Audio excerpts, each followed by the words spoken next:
जय तु भारतम जय तु संस्कृतम। नमस्कार दोस्तों, स्वागत है आप सभी का आपके अपने YouTube चैनल देववाणी संस्कृत संस्थान रोहतक में। आशा करते हैं आप सभी कुशल मंगल होंगे। तो अब जो हमारा टॉपिक है यानी विषय है वो नेट जेआरएफ वाले स्टूडेंट्स के लिए है और जो कि चारवाक दर्शन हमारा चला हुआ है। दर्शन वाला टॉपिक है, दो भागों में विभक्त है, आस्तिक और नास्तिक। और अब हम कर रहे हैं नास्तिक जो कि वेद निंदक है या फिर जो वेदों को प्रमाणित नहीं मानते हैं। अब चारवाक का अपर नाम मैंने बताया था लोकायत दर्शन है। इसके अतिरिक्त मैंने बताया था कि ये केवल एक ही प्रमाण मानता है, वो है प्रत्यक्ष प्रमाण। और इसके अलावा जो है ये चार पदार्थों को चार ही महाभूत मानता है, पृथ्वी, जल, तेज और वायु। अब इसका जो सिद्धांत है वो है सुखवाद, देह आत्मवाद, यादृच्छावाद, प्रत्यक्षवाद, इंद्रियवाद। जाहिर सी बात है, जब प्रत्यक्ष प्रमाण केवल एक मानता है और चार पदार्थों को उसके आधार पर मानता है, तो वो क्यों मानता है? क्योंकि इंद्रियों से जो देखा समझा सुना जा सकता है वो केवल उसके आधार पर ही माना जाता है। अब इसके अतिरिक्त एक चीज और थी कि भाई इस दर्शन शास्त्र को यानी चारवाक दर्शन को हमें भौतिकवाद दर्शन भी बोल सकते हैं, क्योंकि ये जितना कुछ भी है सांसारिक चीजों के विषय में बात करता है कि जब तक जियो सुख से जीवो, है ना, वही बातें कर रहा है। मैंने पीछे भी बोला था कि यावत जीवेत सुखम जीवेत ऋणम कृत्वा घृतम पीवेत भस्मीभूतस्य देह पुनरागमन कुतः भवेत। ठीक है, तो अब इसके बाद इसने माना सुख को, और सुख दुख का कारण मैंने बताया था कि भाई स्वभाव होता है। तो जाहिर सी बात है इसका एक सिद्धांत स्वभाववाद भी है। अब मैंने बताया था कि भी पीछे 2 से 3 श्लोक बताए थे, ना ही तो स्वर्ग होता है ना अपवर्ग होता है और न ही आत्मा पारलौकिक होती है। ना स्वर्ग न अपवर्ग न एव आत्मा पारलौकी न एव वर्ण आश्रम आदि ना ही चारों वर्ण और चारों आश्रम होते हैं, अपितु क्रियाश्च फलदायी कहा, क्रिया ही फलदायी का होती है। तो देखो क्वेश्चन में क्या आता है कि चारवाक दर्शन के अनुसार फलदायिक क्या है? क्रिया ही फलदायिक है। उसके बाद हमारा था कि अग्निहोत्रम त्रयोवेदस्त्री दंड भस्म गुंठनम बुद्धि पुरुषहीना नाम जीविकाम धातु निर्माता। जो बुद्धि से हीन जो पुरुष है, बुद्धि रहित जो पुरुष है, वो क्या करते हैं अपनी आजीविका के लिए उन्होंने इसका निर्माण किया। किसका? कि भाई हाथ में दंड ले लिया, चेहरे पर भस्म लगा लिया और वेदों का और अग्नियों का उच्चारण करना प्रारंभ कर दिया। ये भी हमारे चारवाक दर्शन से है। फिर आता है पशुश्च एत निहितम स्वर्गम ज्योतिष्टोमेन गमिष्यति सो पिता यजमानेन तत्र कस्मात न हिंस्यते। हे यजमान, अगर तुम्हारे पिता को अगर स्वर्ग चाहिए है, देखो मैंने बताया था नास्तिक दर्शन है भाई, ये तो मानता ही नहीं है किसी को, ये तो बोल रहा है कि मैं ईश्वर को नहीं मान रहा हूं, मैं मोक्ष को नहीं मान रहा हूं, मैं धर्म को नहीं मान रहा हूं। तो फिर एक बात बताओ कि हे यजमान, तुम निहत्ते पशु को निहतम मार देते हो किसके लिए? स्वर्ग के लिए, ज्योतिष्टोम इत्यादि यज्ञ करके, और किसके लिए? अपने पिता के लिए। तो फिर हे यजमान, तत्र यानी कि उस बलि वाले पशु की जगह कस्मात न हिंसते सौ पिता, अपने पिता को क्यों नहीं मार देते? जाहिर सी बात है कलेश भी यानी कि जो समस्या थी वो भी खत्म हो जाएगी, है ना, क्योंकि स्वर्ग पशु को नहीं चाहिए, स्वर्ग तुम्हारे पिता को या तुमको चाहिए है, तो तुम लो ना सीधा स्वर्ग, बेचारे पशु को क्यों वो कर रहे हो? तो उसने इसके लिए बोला। अब नेक्स्ट हमारा आता है मृतानाम अपि जंतुनाम श्राद्धम च तृप्ति कारणम। मृत जंतुओं के लिए श्राद्ध ही अगर तृप्ति का कारण है तो निर्वाण से प्रदीप से स्नेह संवर्धेत सिखाम। तो निर्वाण से प्रदीप से, प्रदीप जो जलता हुआ जो प्रदीप है उसको निर्वाण यानी बुझा दो। स्नेह संवर्धेत सिखाम, जो तुम्हारा जो पितृपक्ष जो तुम्हारे जो तुमसे स्नेह वश क्या करेंगे? संवर्धेत सिखाम, वो जो शिखा है वो अपने आप जल जाएगी, क्योंकि तुम्हारे पितृपक्ष तो तुमसे तृप्ति हो गई है। तो उसने बोला कि मृतानाम अपि जंतुनाम, मृत जंतुओं के लिए अगर श्राद्ध ही तृप्ति का कारण है तो तुम वहां के जलते हुए प्रदीप को निर्वाण यानी कि बुझा दो। तो फिर स्नेह संवर्धेत सिखान, तो उनके स्नेह से वो शिखा है अपने आप संवर्धेत, संवर्धन यानी कि अपने आप ही बढ़ जाएगी, यानी कि जल जाएगी, प्रज्वलित हो जाएगी। ये हो गया। अब हमारा नेक्स्ट आता है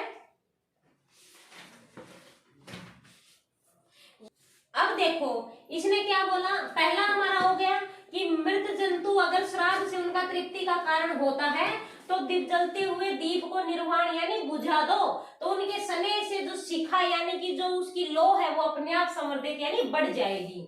अब हमारा दूसरा आता है कि यावत जीवित सुखम जीवित, माय मोस्ट फेवरेट, कि यावत यानी जब तक जीवो सुख से जीवो, ऋणम कृत्वा घृतम पीवेत, ऋण को करके यानी कर्जा लेकर के घी को पीवो। फिर क्या कहता है, भस्मीभूतस्य, जो भस्म हुआ शरीर उसका देह का पुनरागमन कुतः भवेत, उसका दोबारा से आगमन कहाँ होता है।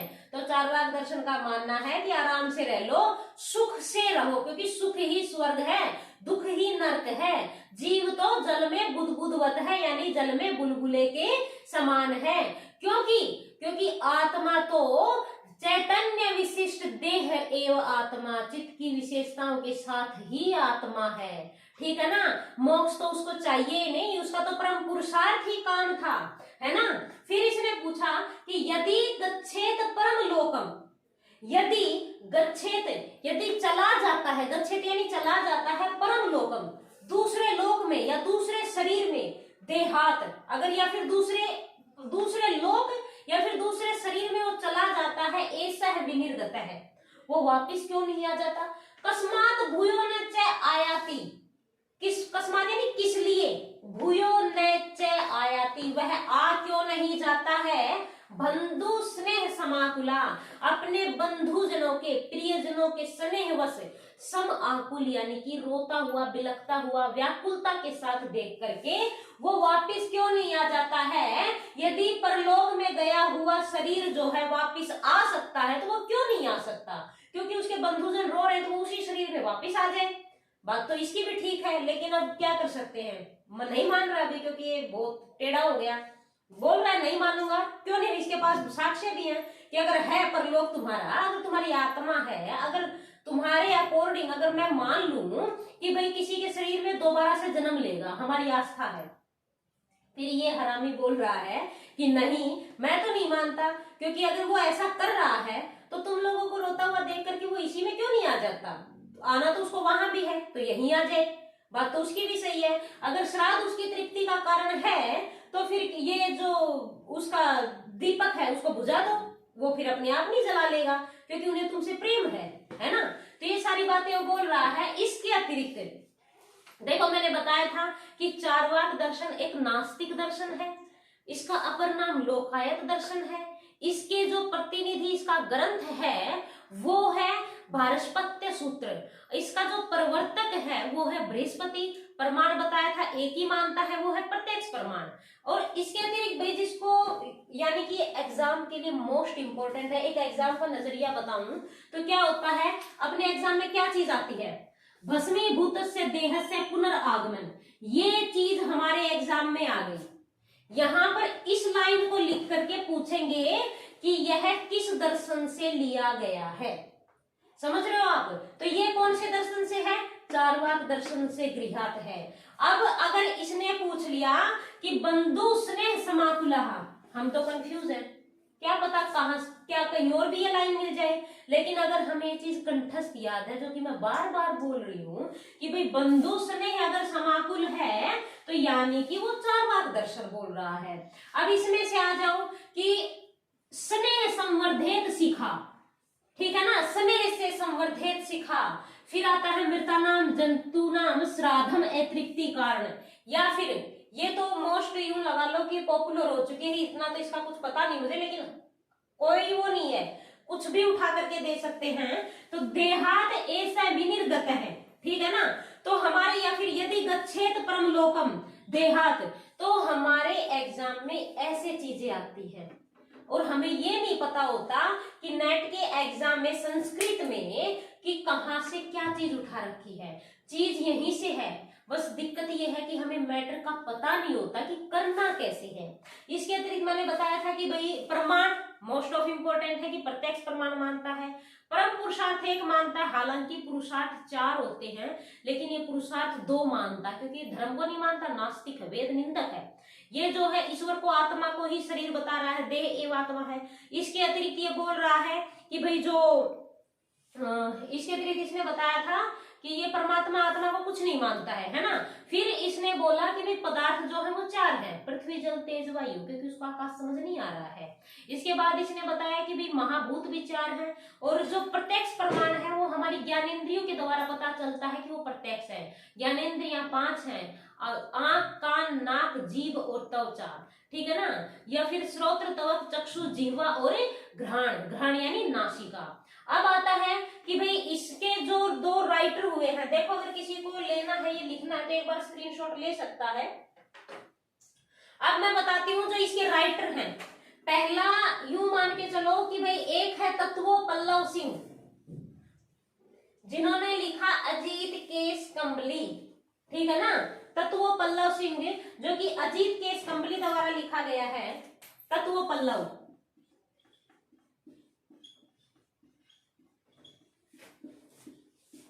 जो कि अजीत केश कंबली द्वारा, अजीत केश कंबली द्वारा लिखा गया है। इसके बाद आता है इसका एक और है तर्क रहस्य दीपिका, तर्क रहस्य दीपिका, जिसके की राइटर है गुणरतन। अगर ये चीज आ जाए कि अजीत केश कंबली ने तत्वो पल्लव यानी कि कंबली ने पल्लव को ओढ़ा है, और तर्क रहस्य की बात गुण रतन ने की है कि रत्नों के गुण जो है केवल रहस्य से ही जाने जा सकते हैं, समझ रहे हो ना। इसके बाद मैंने पदार्थ बता दिए, ये बता दिए। तो एक अनीश्वरवादी दर्शन है, सबको पता है, जल बुद्ध जीव है, सबको पता है, सुख स्वर्ग है। इसके अतिरिक्त अगर आपको भाई ऑनलाइन या ऑफलाइन किसी भी स्टूडेंट को क्लास चाहिए है, क्योंकि देखो साथ के साथ हमें हमारा नेट जेआरएफ तो चाहिए ही चाहिए, क्योंकि जब हम एमए के पड़ाव में आ ही चुके हैं, मास्टर्स के पड़ाव में, तो हमारा जाहिर सी बात हमें अब नहीं तो फिर तुम 2 साल बाद इसी लाइन में आओगे, क्योंकि फिर कोई ऑप्शन नहीं है। तो भलाई इसी में है कि 2 साल ज्यादा खराब करने से अच्छा है कि अभी 2 साल पहले ही इस चीज में आ जाओ, ताकि भी तुम्हारा भी टाइम वेस्ट ना हो और ना ही घर वालों का टाइम वेस्ट हो। तो फिर वरना फिर तुम बोलोगे हमें घर वालों ने टाइम नहीं दिया। अभी है एमए का टाइम, वही सिलेबस है, इर्द गिर्द वही घूम रहा है, और आप करते कराते इसको साथ के साथ कर सकते हो, फिर माइंड भी नहीं रहता है।